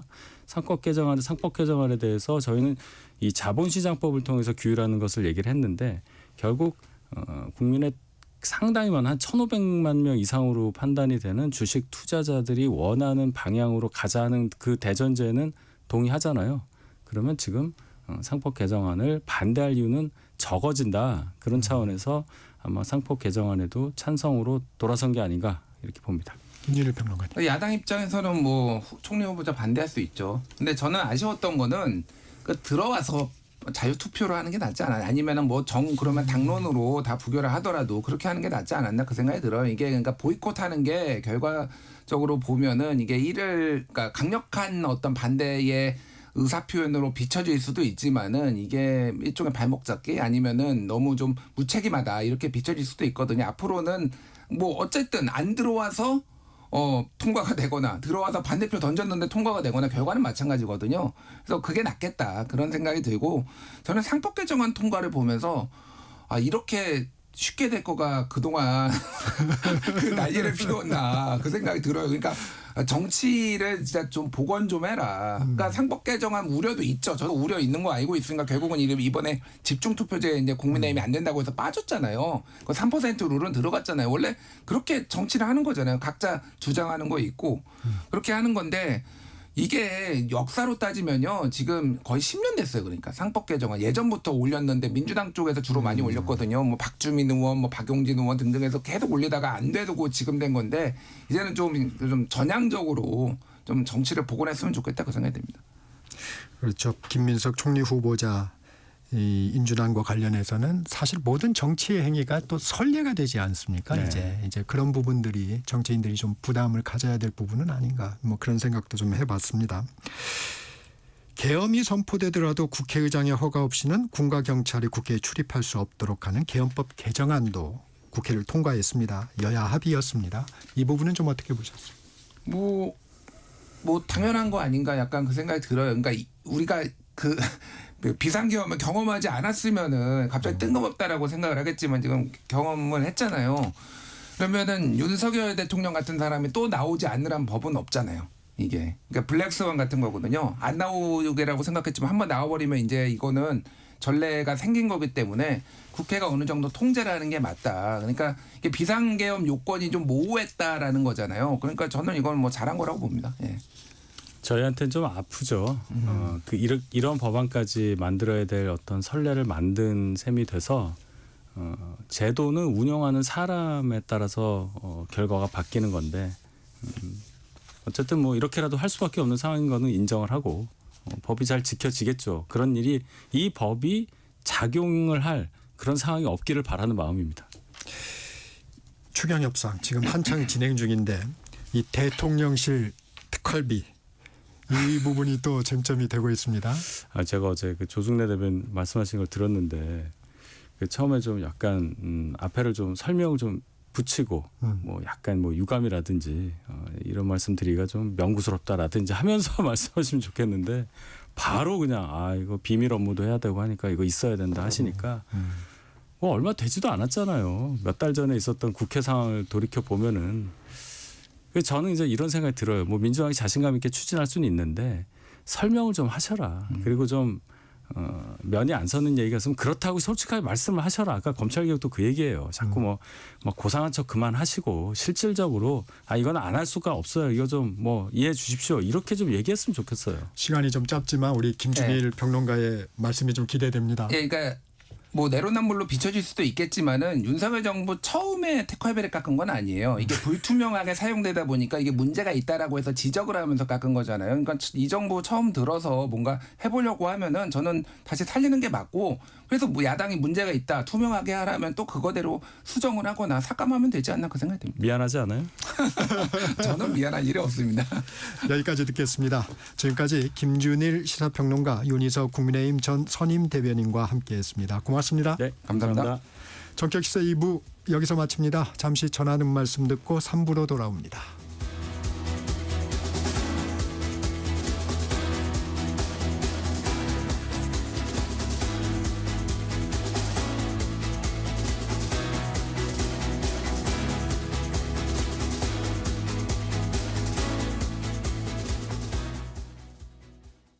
잠시 후 8시 반부터 일부 지역국에서는 해당 지역 방송을 보내드립니다. 워렌 버핏은 가치 투자, 필립 피셔는 성장주 투자, 피터 린치는 장기 투자. 방법은 달라도 목표는 하나. 성기영의 경제쇼가 성공의 길로 안내합니다. 깊이 있게, 명쾌하게, 지금 이 시대 경제에 관한 모든 것을 알려드립니다. 평일 오후 4시 5분 성기영의 경제쇼와 함께하십시오.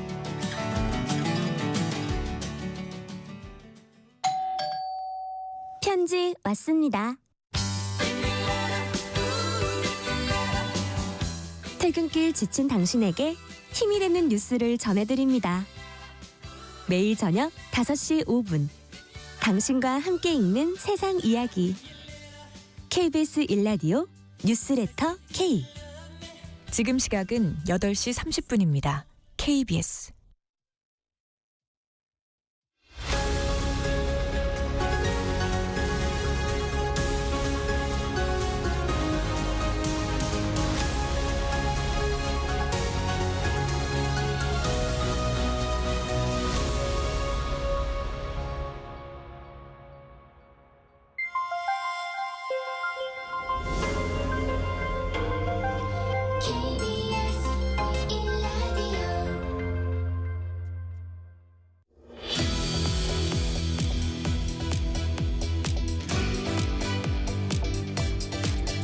정책 인터뷰, 이번엔 백인성 KBS 법조 전문기자와 함께 내란 특검, 김건희 특검, 순직 해병 특검 3대 특검 내용 살펴보겠습니다.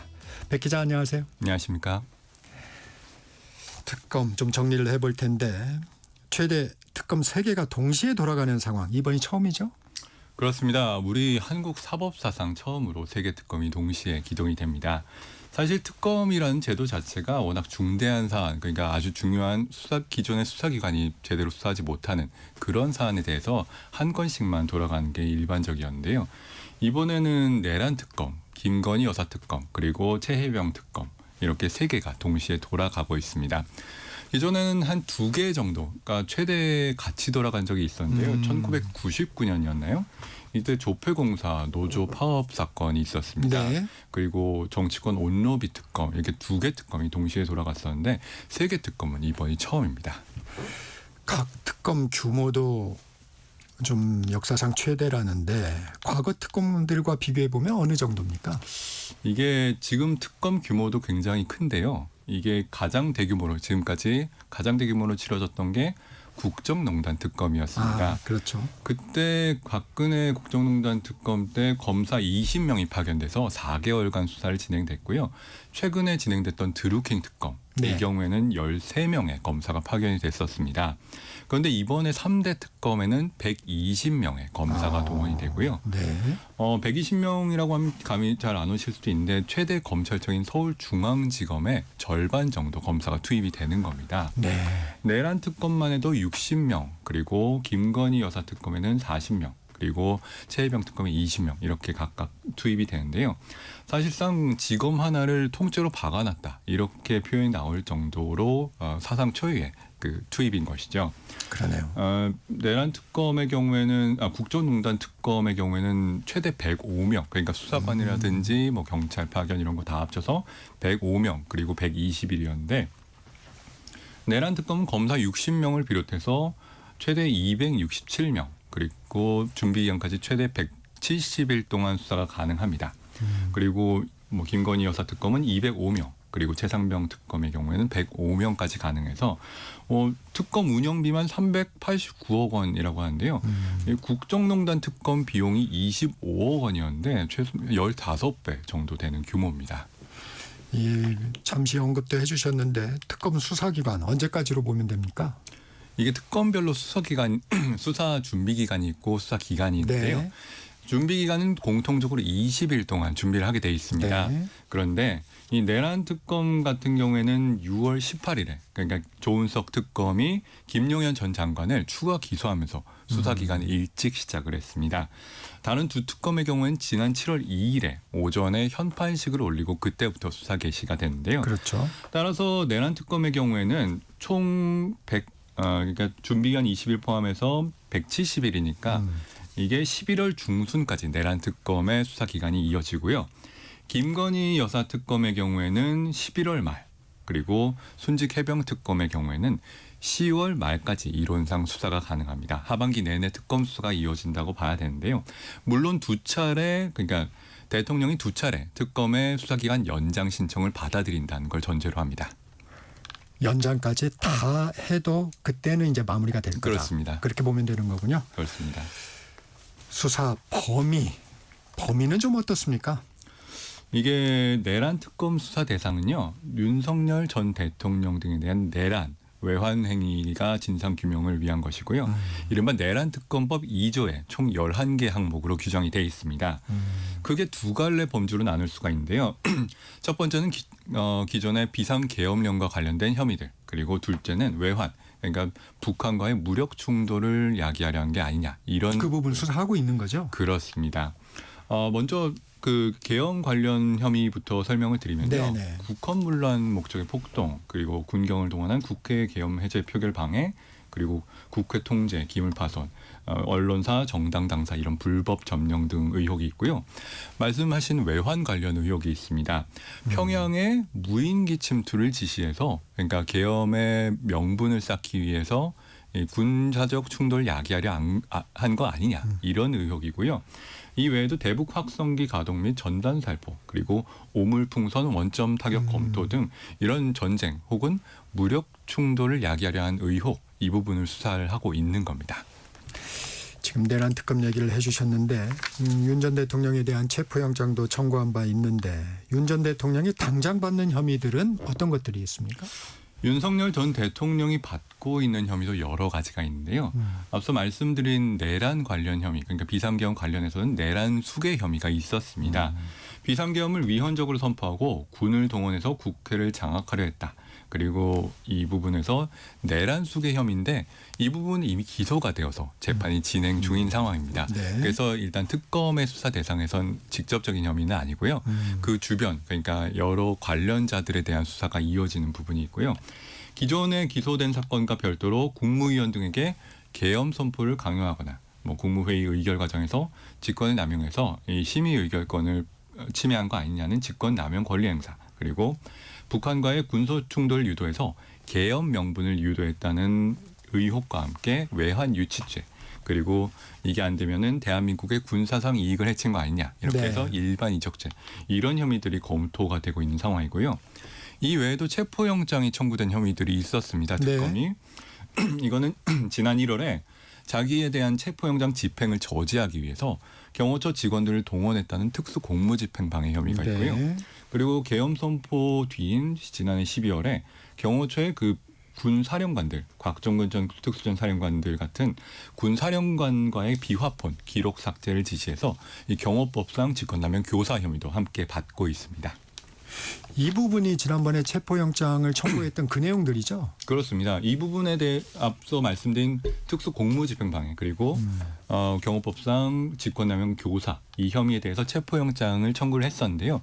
법원에서 기각이 됐었고 추가 증거 확보 여부에 따라서 구속영장으로 재청구할 여지도 있는 상황입니다.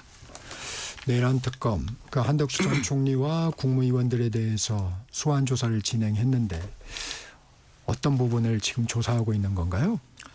최근에 지금 내란 특검이 소환을 열심히 하고 있죠. 그러니까 한덕수 전 총리도 지난 2일에 불려 들어오셨고, 그리고 조사의 주요 목적은요. 1.2.3 비상계엄 선포 전후에 국무회의 과정을 재구성하는 것이다. 이렇게 보면 될 것 같습니다. 말씀드린 것처럼 조사 대상 인물이 한덕수 전 국무총리, 그리고 여러 국무위원들이 동시에 조사를 받았는데요. 네. 한덕수 전 국무총리의 경우에는 내란 방조 혐의 피의자 신분인 걸로 알려져 있고, 안덕근 산업통상자원부 장관, 그리고 유상임 과학기술정보통신부 장관은 참고인 신분이었습니다. 김정한 전 대통령실 수행실장도 같이 조사를 받았는데요. 한 전 총리는 14시간가량 조사를 받았는데 조사 내용 계엄 해제 이후에 작성된 계엄 선포문에 왜 서명을 했느냐. 특검은 이걸 허위 공문서로 아마 보고 있는 것 같은데 여기 왜 서명을 했느냐. 그리고 국무회의 소집 과정에서 어떤 역할을 수행을 했느냐. 이런 부분에 대해서 캐물은 걸로 전해졌고요. 특검은 한 전 총리 외 국무위원들에게는 이 국무위원의 권한, 그리고 의무, 역할 등을 물었다고 이게 나왔는데 이 말은 그 비상계엄 선포 전후에 국무회의가 열린 과정에서 이게 국무위원들의 권한을 침해한 건 아닌가 이 부분을 살펴보고 있는 것으로 사료가 됩니다. 왜냐하면 윤 전 대통령이 그때 국무회의를 5분 만에 끝냈다고 얘기가 나왔지 않습니까? 이 때문에 국무회의에서 이게 최고 심의 기관인데 국무위원들이 어떤 국가의 중요 정책에 대해서 심의할 권한이 있는데 이 부분을 의안 심의권 등을 침해한 건 아니냐 이런 의혹에서 직권남용 혐의를 살펴보고 있는 걸로 전해졌고요. 그리고 우리 헌법이 89조에서 국무회의 심의 사항을 정하고 있는데 여기 계엄 해제 그리고 계엄 발령도 들어가 있거든요. 네. 이 때문에 그 토론과 반론 기회를 박탈한 거 아니냐 이런 부분을 의심하고 있는 것이죠. 다만 직권남용 행사 이 범죄 혐의를 적용하기 위해서는 국무위원들에게 의무 없는 일을 하도록 하거나 뭐 이런 게 있어야 되는데 그 부분은 특검이 입증을 추가로 해야 되는 부분이어서요. 아마 국무위원들에게서 계엄의 정당성을 부정하는 그런 진술을 받았는데 주력할 가능성도 있어 보입니다. 근데 궁금한 게 그 당시에 국무회의에 참석한 국무위원이 아니고 참석하지 않은 국무위원들도 이제 조사를 했는데 그 부분은 좀 어떻게 해석해야 될까요? 아마 참석한 국무위원들에게는 이 국무회의에 출석하게 된 계기, 그러니까 구체적으로 누가 불러서 어떤 용건으로 불렀냐 이런 부분은 다시 재조사하는 걸로 보이고요. 자신이 불려가지 않았던, 그러니까 국무회의 참석하지 않았던 분들은 통상적인 국무회의 과정이 어떻게 진행이 되고 그리고 국무회의가 뭐 실질적으로 의견을 낼 수 있는지 어떤 국무위원으로서 어떤 심의권이 어떻게 작용을 하는지 이 전반을 살펴보기 위해서 국무위원 전반을 대상으로 삼고 있는 것으로 보입니다. 이 부분도 좀 정치권에서는 관심인데 그 계엄 해제를 좀 방해한 의혹 맞는 이 국회의원들에 대한 조사 가능성도 좀 있을까요? 네, 이건 있다고 봐야 되겠죠. 이게 아마 계엄 당시에 비상계엄 당시에 아마 국민의힘 의원들이 뭐 국회의사당 내로 진입하지 않고 뭐 당사로 보였다 이런 부분에서 뭐 국민의힘 원내대표단이라든지 지휘부가 뭐 윤석열 전 대통령과 공모한 거 아니냐. 그러니까 계엄 해제를 위한 정족수를 채우지 않기 위해서 뭐 당사에 모인 거 아니냐 뭐 이런 식의 의혹인데요. 이런 부분에 대해서는 아무래도 그 지휘부에 대한 직접 조사가 불가피한 부분이 있고요. 당연히 참고인이라도 이 부분은 그 특검의 조사 대상이 됩니다. 다만 그 부분에서 지휘부, 그러니까 윤석열 대통령과 뭐 주경호 원내대표, 당시 원내대표와 전화 통화한 내용이 나왔다고 하는데 그 당시에 어떤 내용으로 통화를 했는지는 또 특검이 그 부분을 밝혀내야 되는 부분이고요. 그 부분에서 혐의가 발견된다면 또 의율이 될 수 있는 것이겠죠. 최근에 그 드론 관련해서 국방과학연구소 연구원도 소환 조사했다는데 윤 전 대통령의 외환죄 관련된 조사라는 시각이 있습니다. 이 부분도 좀 설명을 해주시죠. 네, 내란 특검이 7월 1일에 그 국방과학연구소 항공기술연구원 소속 연구원을 소환 조사를 했습니다. 이 부분은 외환죄 조사인데요. 조사 배경은 지난해 10월에 북한이 주장했던 평양 무인기 침투 사건 이거와 관련해서 북한이 공개했던 무인기 외형과 우리 군 드론 작전 사령부가 운용하는 납품된 무인기가 유사하다, 외형상 유사하다는 점이 이 보고서가 나왔었거든요. 이 국방과학연구소가 낸 거였는데 전체적인 형상이 유사하다는 것이었습니다. 구체적으로 이 무인기를 윤 전 대통령의 지시로 평양에 무인기를 침투시킨 건 아닌지, 그리고 일부러 소음이 큰 무인기로 저고도 비행을 해서 일부러 노출을 시킨 건 아닌지, 그리고 이 추가적으로 북한의 무인기 포착 발표에 대해서 뭐 윤 전 대통령이 기뻐했다, 뭐 이런 내용의 기사가 나오고 있는데 그 뭐 현직 장교의 뭐 녹취록이 나왔다 맞습니다. 이런 기사가 나왔죠. 맞습니다. 네. 녹취록 기반에인데 어쨌든 그 녹취록도 일종의 전원이라서요. 누군가에게 들었다는 그 전원이라서 그 부분을 뭐 확정적인 사실로 단정할 수는 없고요. 비상계엄을 선포하기 위해서는 앞서 말씀드린 것처럼 전시에 준하는 비상사태가 전제가 되어야 됩니다. 이 때문에 이 예방적인 비상계엄은 불가능하기 때문에 비상계엄 선포의 명분을 만들기 위해서 윤 전 대통령이 북한의 공격을 유도하려 한 거 아니냐 이런 의혹인 것이죠. 이와 관련해서 아마 연구원 측의 뭐 무인기 비행 로그 데이터를 확보하기 위해서 뭐 드론 작전 사령부 압수수색 점쳐지고 있는 상황이고요. 아마 연구원에게서는 그 무인기의 사양이라든지 뭐 항속거리 이런 기초적인 진술을 받았을 가능성이 있어 보입니다. 근데 외환 유치제 같은 경우에는 외국과의 공모를 해야 하는 부분이 있어서 이게 이제 성립할 수 있는지 회의적인 시각도 있던데 이와 관련해서 좀 다른 혐의가 적용될 수도 있나요? 말씀하신 대로 이 외환 유치제가요. 외국이나 외국인과 통모 그러니까 공모를 해서 대한민국에 대한 전쟁을 일으키는 경우 이런 경우에 외환 유치제가 성립이 합니다. 그런데 이게 성립하려면 앞서 말씀하신 것처럼 이 외국과 공모를 해야 되거든요. 네. 그래서 첫 번째로 법리적인 쟁점이 북한이 외국이냐 이런 문제가 있습니다. 우리 헌법 제3조가 북한도 대한민국 영토에 속한다고 규정을 하고 있어서 네. 북한이 일종의 불법 단체로 규정을 한다고 보거든요. 만약에 외국이라고 본다고 하더라도 이 북한 정부와 우리 윤 전 대통령이 공모를 했다는 사실을 입증을 해야 되는데 그 부분도 아마 조사 자체가 불가능하기 때문에 입증은 쉽지 않을 것 같습니다. 이 때문에 법조계에서 외환 유치제보다는 그 일반 이적제 적용이 유력하게 검토가 되는 것 일반 같습니다. 이적제. 그렇습니다. 네. 일반 이적제는 대한민국의 군사상 이익을 해하는 경우 적용이 되는 범죄인데요. 여기에는 뭐 외국과의 공모 요건도 필요가 없고 뭐 북한을 적국으로 볼 수 있다는 판례도 있어가지고 외환 유치제보다는 더 법령 적용이 용이하다 이런 부분에서 특검이 일반 이적제 적용을 검토하고 있다 이런 기사도 나온 상황이고요. 여러 뭐 국보법이라든지 다양한 혐의가 검토되고 있는 것으로 전해졌습니다. 외환 유치제가 또 그런 부분에 한계가 좀 있는 부분이 있군요. 윤 전 대통령 얘기도 해보면 특검과 윤 전 대통령 출석 일자, 출석 시간 놓고 계속 신경전을 벌이고 있어요. 왜 그런 겁니까?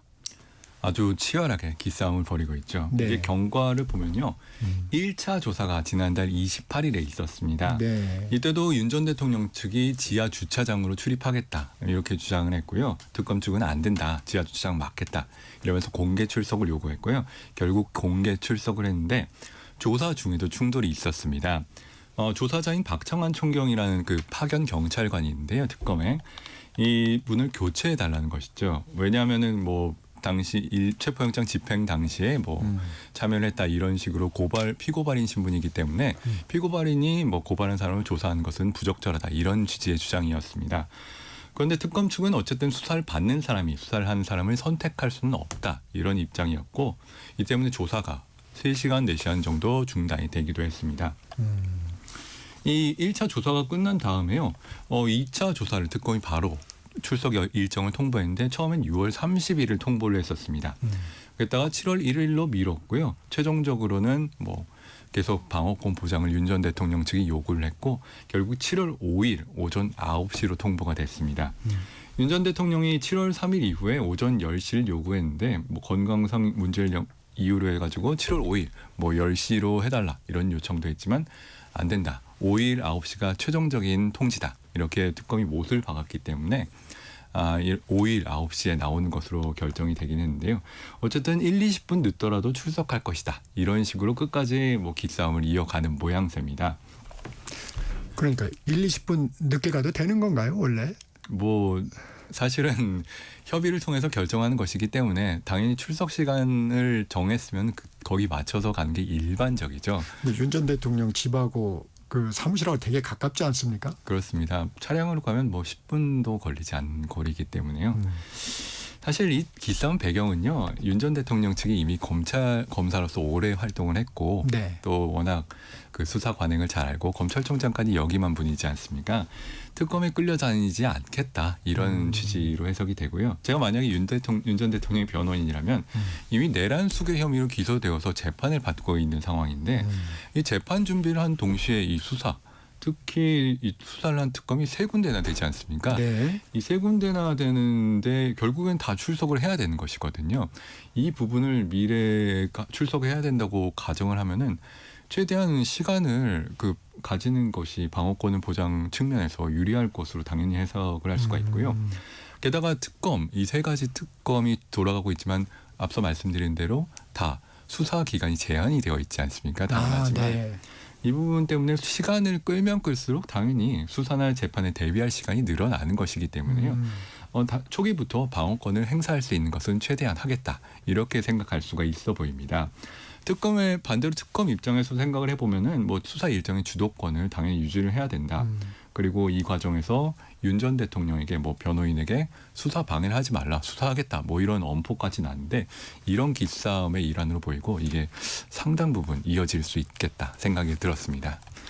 아까도 잠시 백 기자가 언급해 주셨지만 이 내란 혐의 이 부분에 대한 수사는 특검이 지금 하고 있는 건 아니죠. 그건 이제 재판에 참여하는 거죠. 정확히는 이 윤 전 대통령의 내란 수괴 혐의에 대해서는 기소가 됐기 때문에 그 자체에 대해서는 조금 수사가 어렵고요. 아마 이 윤 전 대통령이 또 다른 혐의가 있는 경우, 그러니까 예컨대 내란 과정에서 뭐 앞서 말씀드린 것처럼 직권을 남용했다든지 혹은 그 주변의 국무위원들, 그러니까 관련자들이 내란 계엄 과정에서 어떤 역할을 수행했는지 이런 부분을 총체적으로 진상을 규명하는 데 특검의 취지가 있는 것이라서요. 아마 내란 수괴 혐의를 기소하지 않더라도 그 사실관계를 전부 파악하려고 하는 것이 아마 특검의 목적일 것입니다. 지금 말씀하신 대로 윤 전 대통령 여러 혐의를 받고 있는데 이 혐의를 기간으로 해서 구속영장 다시 청구할 수 있는 거죠? 지금까지는 체포영장이 한번 청구가 됐었고요. 네, 구속영장은 내란 수괴 사건에서 체포영장. 네, 맞습니다. 구속영장 청구. 그러니까 현실적으로 윤 전 대통령에 대한 특검의 구속영장 청구는 시간 문제라는 시각이 법조계에서는 대다수 의견입니다. 어쨌든 현실적으로 보면요. 윤 전 대통령을 어떤 특검이 처음으로 구속하고 기소를 할 것이냐 이 부분도 속칭 경쟁 구도라서요. 이 부분도 민감한 부분입니다. 앞서 내란 특검의 경우 가장 수사 진도가 빠른데요. 이 특검이 윤 전 대통령에 대해서 체포영장을 청구했을 때 혐의 2가지였습니다. 첫 번째로 지난 1월에 공수처가 체포영장을 집행하려고 했을 때 대통령 경호처 직원들을 동원해서 집행을 저지한 특수공무집행방해 혐의, 그리고 이 과정에서 경호처 간부들에게 총을 쏠 수 있겠냐 뭐 이런 발언까지 했다는 의혹도 제기가 됐고요. 실제로 경호인력 200여 명이 한남동 관절 봉쇄에서 접근을 막았던 적이 있었죠. 두 번째로는 비화폰 기록 삭제 지시 의혹입니다. 윤 전 대통령이 경호처 직원들에게 군사령관 등 이 계엄 관련 인사들의 비화폰 통화 기록을 암호화된 통신 기록을 삭제하라고 지시했다, 이런 의혹인데요. 이 부분은 대통령 경호법상 직권남용 교사 혐의입니다. 일단 윤 전 대통령 측은 둘 다 혐의를 부인을 하고 있는 상황이고요. 이 특검이 이 2가지 혐의를 지금 체포영장을 청구를 했었는데 그때 혐의가 소명되지 않았다는 이유로 기각이 된 게 아니었거든요. 그러니까 이 윤 전 대통령이 출석을 잘 하겠다. 그러니까 자신의 수사 협력을 담보를 했기 때문에 체포의 필요성이 없다는 이유로 법원이 기각을 한 것이었습니다. 이 때문에 구속영장 청구 가능성은 남아 있다고 봐야 되겠죠. 왜냐하면 체포영장의 요건과 구속영장의 요건이 다르고 속칭 체포영장의 경우에는 수사 불응 가능성이 핵심이라고 보면은 구속영장의 경우에는 증거인멸의 우려가 있느냐, 이 부분이 핵심이거든요. 이 때문에 그 구속영장에서 그 피의자가 뭐 예컨대 윤 전 대통령이 소환을 계속적으로 불응을 하거나 혹은 뭐 증거인멸 우려가 있다는 걸 특검이 입증을 할 경우에는 아마 방금 말씀드린 추가 기소, 그 2가지 혐의로 추가 기소를 하면서 구속영장을 청구할 가능성이 높다, 이런 관측이 나오고 있는 상황입니다. 김건희 여사 특검 상황도 알아보겠습니다. 이 특검의 주된 수사 대상 어떤 것들이 있습니까? 정말 많은 의혹들이 있었죠. 이거는 김건희 여사의 뭐 개인 비리 의혹들 뭐 이런 취지인데요. 크게 나눠보면 수사 대상은 4가지 정도로 정리가 됩니다. 우선 주가 조작 및 금융 범죄 의혹입니다. 도이치모터스 주가 조작 사건과 어제 압수수색이 이루어진 삼부토건 주가 조작 및 부정거래 의혹 사건 등이 있고요. 정치 브로커 및 청탁 의혹으로 이른바 건진법사 전성배 씨를 통한 각종 청탁 및 금품 수수 의혹, 그리고 명태균 씨 등 이른바 정치 브로커를 통한 공천 개입 의혹, 또 공공사업에 대한 특혜 의혹으로 서울 양평고속도로 노선 변경 및 양평 공흥지구 개발 특혜 의혹 등이 있습니다. 분류가 조금 어려운 게 통일교 커넥션 의혹이 있고요. 뭐 각종 자금 흐름, 그리고 고가의 선물 수수 의혹 등이 있는데 총 16가지에 이르는 의혹들이 특검의 수사 대상에 포함되어 있습니다. 특히 도이치모터스, 삼부토건 네. 그리고 양평 고속도로 이게 핵심 쟁점으로 꼽히고 있는데요. 총 16개의 의혹이 8개 팀에 나눠서 배당이 돼 있다고 합니다.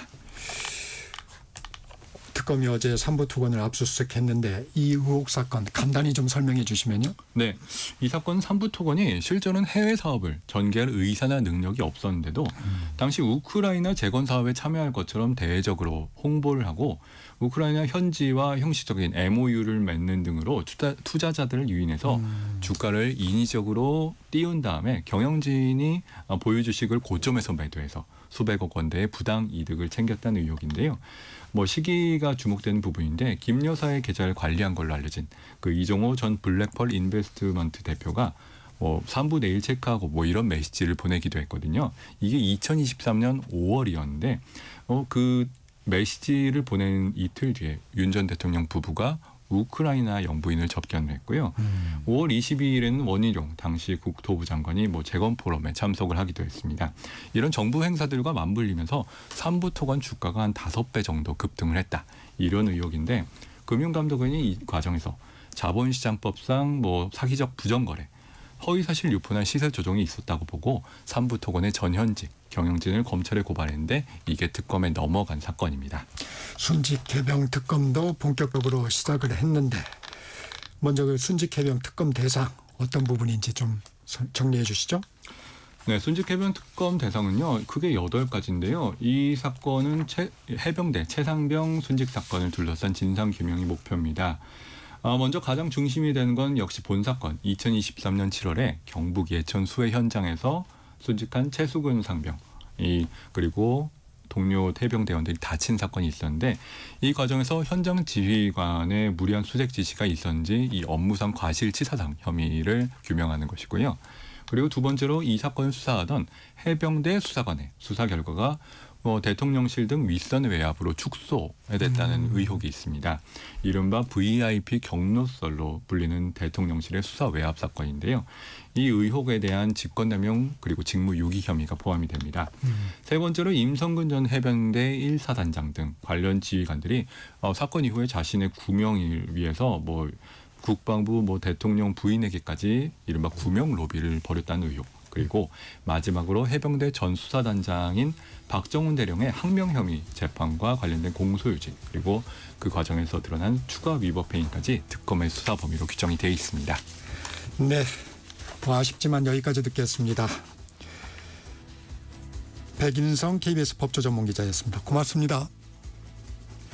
전격시사 오늘은 여기까지입니다. 진행의 정창준이었습니다.